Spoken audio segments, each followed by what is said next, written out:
Hey guys, Justin with V55R Garage again. This week we have something a little different as far as I'm concerned. We have a Chevy. And before everybody starts jumping down my throat about it, it's my dad's. We're doing a 75 GMC truck today. And this is the reason it's a Chevy actually is funny. My dad has worked for a Chevy dealership for almost 40 years now. And I like Fords because he has worked at a Chevy dealership for 40 years. And he used to call me Blue Oval Boy. But anyway, this is a junky truck. You know, it's my wife doesn't like driving around in it because she said it's a redneck truck. Kind of is, but it's also the most reliable thing I've ever driven. He uses it and abuses it and has for almost 30 years now. He got it in the late 80s, rebuilt it, and then when I was young, he sold it to a friend of his for like $100, just because his friend needed a truck. So he sold it to him for $100. He took it for the next 15, probably almost 20 years, and kind of drove it into the ground and sold it back to my dad for another $100. And he proceeded to go through it again, which it's now in process. You can tell by the primer. But anyway, so 75 GMC. It has a Chevy tailgate on it, so don't let that confuse you. But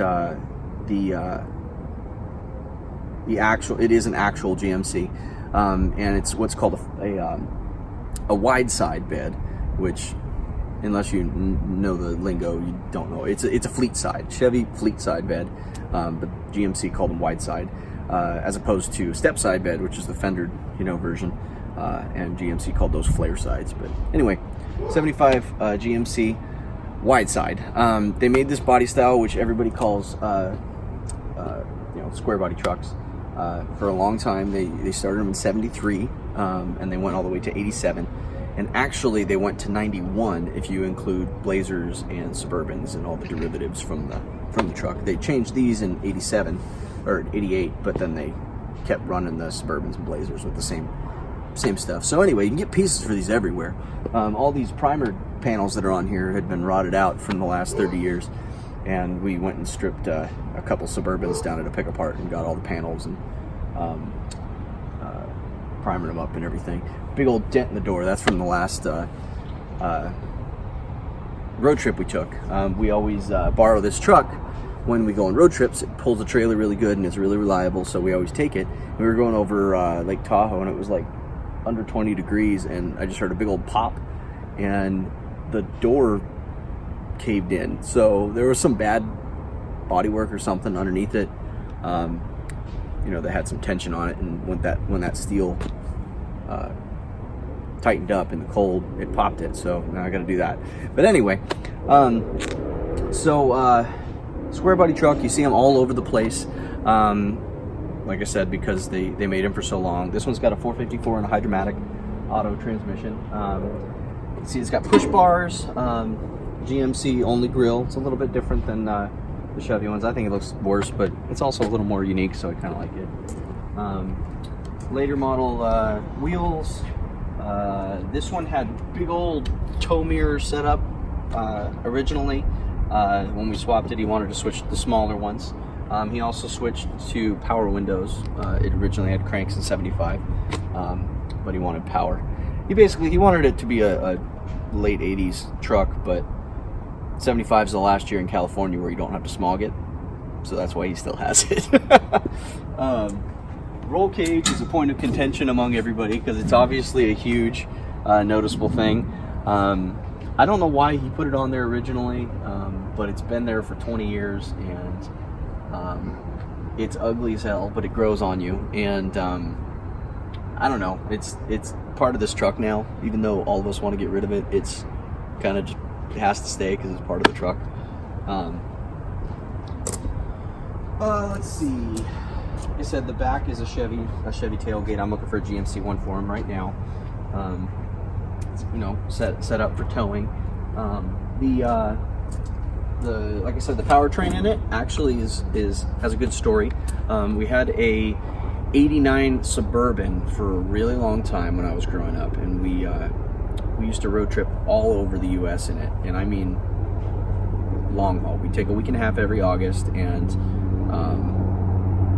with, the whole family loaded up and everything in tent camp, and hit every single museum and archaeological site and national park and kitschy world's biggest things and parks and events and literally anything that you could possibly think of that's from Louisiana up to the west I'd seen with my family when we were growing up, and we took the Suburban everywhere with us.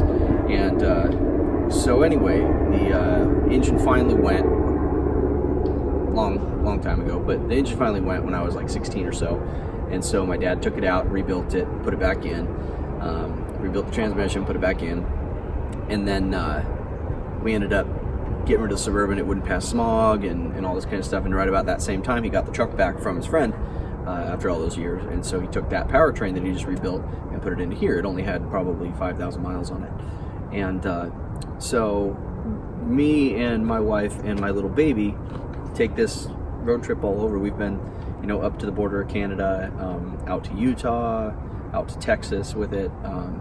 We've, started to I put more miles on it than my dad does now, and it's kind of neat because it's the same motor in this that took me as a kid to all those places road tripping when I was little. So it's kind of cool. It kind of gives me a little bit of nostalgia. So that's the cool story behind that. So if you go inside, like I said, it is in progress. So he's got stuff pieced all together. Power stuff is being pieced together right now. He's planning on doing the whole interior blue, which is why half the stuff's blue and half of it's not. Like I said, it's if you look at this, it's got a brown dash, dark blue top, bright blue pieces. The gauge cluster's out of a different year.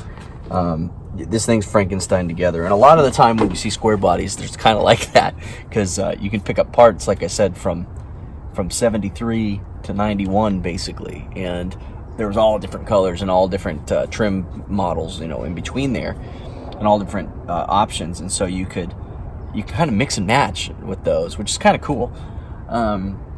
75 was the first year for a couple safety firsts. The standard passenger mirror in full-size trucks. In 75, this was the first full-size truck basically on the market that had a standard passenger mirror. You can always get them, but which I think is funny that made it all the way up to 75. Also, this was the first year that full-size trucks had a collapsible steering column in an impact, so you wouldn't get the spear of death, straight through your heart when you crash, and the big old metal pole goes right through your chest. He hasn't done the upholstery yet, and he hasn't done the air. He's putting air into it, and he's going to upholster it the same pattern, but not this ugly like camel color.